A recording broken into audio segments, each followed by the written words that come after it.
Very dear students, this is Professor Dr. Zia Ahmed recording once again for you people the interpretation of some of the selected and important passages in order to give you a better understanding of the classroom lecture. So this is the same thing that you did in the classroom, but however, now we are going to have a little bit of extra information on that. So that is the 22 paragraphs that I have selected out of almost 14 chapters from chapter 2 to 15 from the novel The Croaters by Sidhwa. Here is the very first paragraph that we are going to talk about. Let me read for that.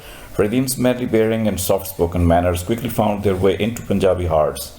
He had a longish, nobly contoured, firm-chinned face. His slender nose was slightly bumped below the bridge and large and heavy lidded. His hazel eyes contained a veiled mystic quality that touched people's heart. His complexion was light and glowing, all this combined with the fact that he was a Parsi, whose reputation for honesty and propriety is byword made him a man of consequence in the locality.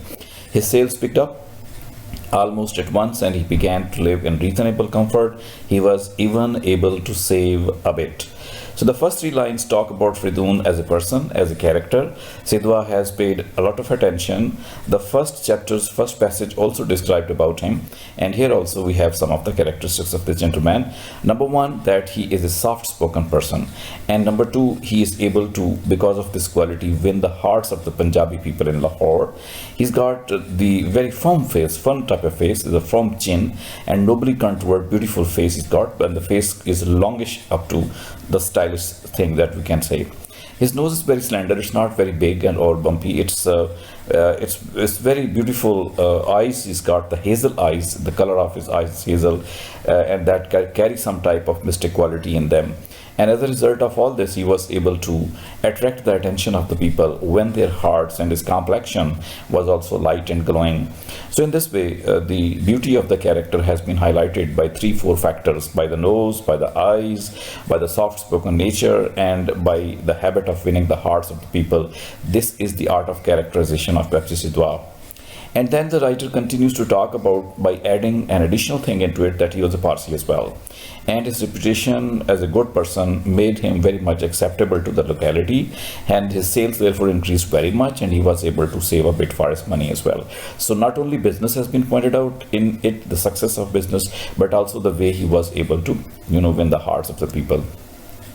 The second paragraph is quite longish, but as it throws light on Jerbano's character and the interaction between Fridun and Jerbano. Jerbano is the mother-in-law, and that is why the writer tells here Jerbano was a canker, a thorn in his side that blighted his life. She had not stopped moaning, sighing, muttering, and quarreling for a moment.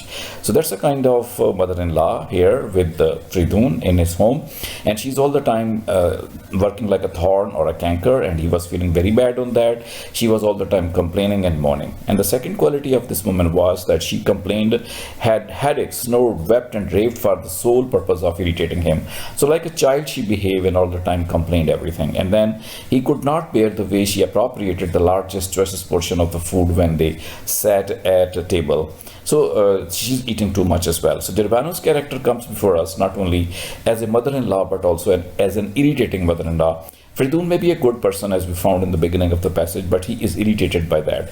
There are certain things in her character that the writer is trying to highlight. As a woman of age, she was not behaving like a mature woman, but rather she was trying to stress herself, as is the case with most of the mother-in-laws in Pakistan as well. So she is a typical Pakistani mother-in-law, also portrayed by Sidhwa. And here's the next passage, and it is about again Jerbano.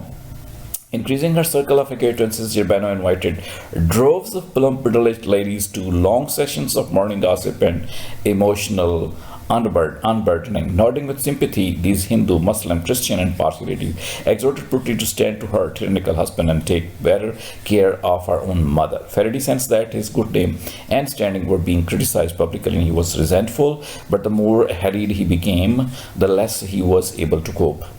This passage again compares Faraday as well as the mother-in-law. Mother-in-law enjoyed the company of neighboring women. These women contained Hindu women, Christian, Parsi, and the Muslim women as well. All these were the middle-aged ladies, and all had almost a similar kind of problems, and that is why they discussed.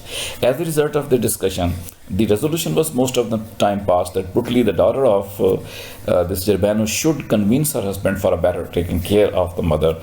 Otherwise, he can be landing in difficulties. Freddy tried to, do the things, but he could not pass. So in that way, the army of the middle-aged women is behind Fridun. Jerbano has got the company of these people, and as a result, it's not possible for Fridun to come out of that. So the passage goes to reflect the tussle which goes on between one son-in-law and the other mother-in-law. That makes it humorous up to some extent as well.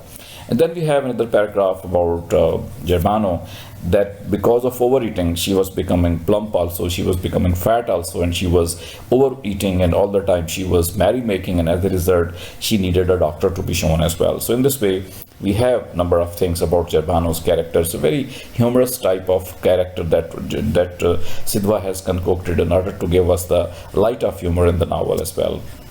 And then here comes something else about Fridun's superstitious nature possibly. He says that he's got a weird discovery. The intransigence of his luck was directly related to his quibbles with his mother-in-law. So according to him, if he was suffering losses, if he was not, getting huge benefits, it was only because his mother-in-law's bickering. She was all the time bickering, cursing him, saying bad words to him. So he thinks that she is responsible for the losses, and definitely he was suffering from losses. But as a simpleton, he is putting all attention towards the mother-in-law, not paying attention to the other factors which could be responsible in order to for destroying his business or for decreasing his profits. It's the Jerbano to whom his attention goes, and that is why the attitude of Fridun is equally humorous here as well, because we know him on the one hand to be a very clever businessman, but on the other hand he's a superstitious type of person. His superstition will be revealed in the next passages also. Here, for example, we find that he has gone to a fakir or to a mystic, and fakir and mystic is really very clever. In comparison to that cleverness of the fakir, this Faraday is very innocent, because the mystic is able to judge that this person has come for some kind of problem, and that is why he addresses him as a murderer. So in this way, he is able to have this first successful attack on Faraday. That is most of the time the quality of these people. So in this way, Sidhwa has reflected on the people like that who dupe the people, make an ass of the people with the help of their psychological tactics, and Fridun has become victim at this moment. So Fridun is definitely a superstitious type of person and a believing, mongering person, that he is all the time able to believe on such people. Although he knew the word very well, but still he was doing this thing in order to get rid of Jerbano, the mother-in-law. For example, in the same pattern, when Fridun is facing this fakir, he tells him the whole story that mother-in-law is responsible for these things, and she curses him all the time. That is why the prophet is declining, and he has come here in order to get the help. And when he gives him a note of money, the fakir is there to guess everything, and that is why he is able to trap him also, and also he is able to get money from him and is hoping to get even more money from him. The story continues. Ultimately, the fakir says that Faraday should bring the lock of hair of his mother-in-law. Only then the treatment can be made. Now, not only the superstitious nature, but also how these people can be duped and cheated at the hands of these fakirs and mystics, so-called mystics, by their cleverness that has been indicated here. So Lahore may be full of all these things, and probably Sidhwa is saying that the clever businessman shouldn't have gone for this kind of activity, but definitely this person, Fridun, has gone. That possibly may bring some type of humor, but also it brings before the superstitious nature of Fridun as well. And then comes the matter when he is there to cut the lock of the hair. The first line indicates that he oils the hinges of the door, hinges of the scissors. Then he goes very close to that and tries to cut the hair of that woman, but the hair is beneath her back, and as a result, it's not possible for him. So he waits for that she should, take turn, her body should take turn, and as a result, he may be able to cut. So he was looking at the tail, and he very humorously names the tail as rat tail. And that has come forward as soon as the thing is happening. The tail would come before the eyes of Fridun as soon as she takes turn on the charpai. So very humorously it is being described that she was fat, she was not good looking, and she was like a mound, and she was lying on the charpai, and charpai was also feeling the thrust of all that. So he comes forward and is able to, have a look at the braid, as it is being told to us that there was, in the second passage, there it was long and thin as snake, the black braid nestled in the tuft between her back and sagging mattress, pathetic ends of hair tied with red ribbon, curd. So this is the type of braid before him. Freddy could have sworn these known untoward touch from his fingers, no pressure at all, roots of her hair, yet Jerbano suddenly shot up and emitting a quack like a duck. Swinging blindly, struck Freddy a mighty blow across his face. Freddy staggered back. Jerbano's jaws dropped, sleep-glazed eyes popping. She looked at Freddy in amazement. So the result is successful, but partially, not fully, because Jerbano has come up, she has woken up, and she has hit just Freedom also while it was cutting her hair. In that way, the success of the plan is not taking place, and Jerbano has become even more a source of shame and source of problem and source of losses, and that is why some new plan is now inhabiting the mind of Freedom. That's what it is going to be. He thought of, doing something like kill two birds with one stone. That is, he's planning to, burn or put on fire the store, which is, of course, in his house. And in that way, Jerbano will be burnt and he will be able to get the insurance money. So this is a new plan hatched by him when the first plan has failed.